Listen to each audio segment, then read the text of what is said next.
ভালোবাসি সাফওয়ান গল্পের পার্ট 10। দুলাভাই আরো বললেন, আমি তোমার আপারে কতটা ভালোবাসি বললে বোঝাইতে পারবো না। তোমার আপা ছাড়া আমার তো আর কেউ নাই। এই সব জায়গা সম্পত্তি আমি সব তোমার আপার নামে লেখা রাখছি। আমার কিছু হয়ে গেলে সব তোমার আপায় পাইবো। আমি চাই তোমার আপা যেন সবসময় সুখে থাকে। আমি ভাবতে লাগলাম যে মানুষটাকে আমি এতটা খারাপ ভাবতাম সে মানুষটা আমার আপাকে নিয়ে কত ভাবছে। দুলাভাই আবার বললেন, তুমি একটু বোঝাইও তোমার আপারে।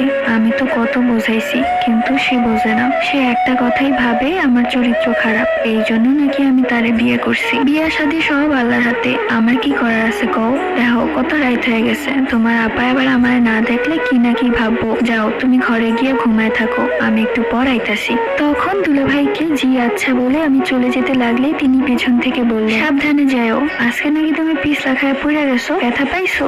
আমার আগে কইবা না, তাহলে আমি তোমার ডাক্তারের থেকে ওষুধ আইনা দিতাম। আমি তখন কিছুটা লজ্জা পেয়ে দুলাভাইকে বললাম, আরে দুলাভাই আমি তেমন একটা ব্যথা পাইনি, এমনি একটু পড়ে গিয়েছিলাম। পর ঘরে গিয়ে শুয়ে ভাবতে লাগলাম, মানুষের আসল সৌন্দর্য মন, গায়ের রং কি এসে যায়, মনটাই তো আসল।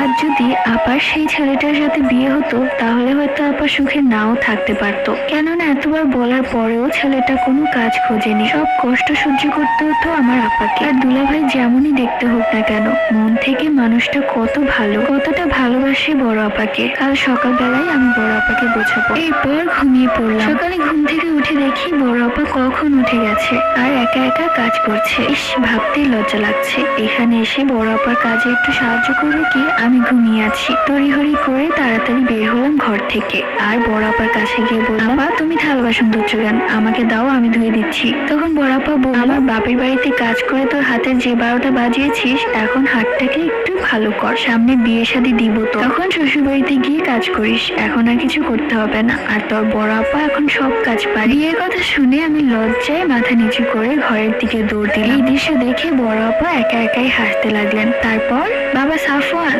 কোথায় তুই? এই তো মা রেডি হচ্ছি। কেন, কি হয়েছে? কিছু লাগবে? রেডি হচ্ছিস, ভালো কথা। চল তোর নানু বাড়িতে যাবো। মায়ের শরীরটা বেশ ভালো নয়, একটু গিয়ে দেখে আসি, মনটা কেমন করছে। না মা, তুমি যাও নানু বাড়িতে, আমি যাবো না, ওই বাড়িতে আমার ভালো লাগে না। ইস, তুই এরকম কেন, তোর বাবার মতো? আচ্ছা ঠিক আছে চলো, কিন্তু তোমাকে আমি দিয়ে আবার চলে আসবো। আগেই নানু বাড়িতে যেতে ভাল লাগতো ঢাকায়, কিন্তু ঢাকার বাড়ি বিক্রি করে সে গ্রামে চলে গিয়েছে। ইস, এত কথা বলিস কেন? গ্রামই ভালো, সেখানে সব টাটকা টাটকা সবজি মাছ পাওয়া যায়। আচ্ছা আচ্ছা চলো, আমার আবার দেরি হয়ে যাবে। আচ্ছা তুই এত সুন্দর করে সেজে গুজে কোথায় যাচ্ছিস? বন্ধুদের সাথে একটা জায়গায় যাবো। বন্ধুদের সাথে নাকি কোনো পরীর সাথে দেখা করতে যাবি? আরে মা, তুমি যে কি বলো, কত শত শত পরী আমার পেছনে ঘুরে, আমি পাত্তা দিই না।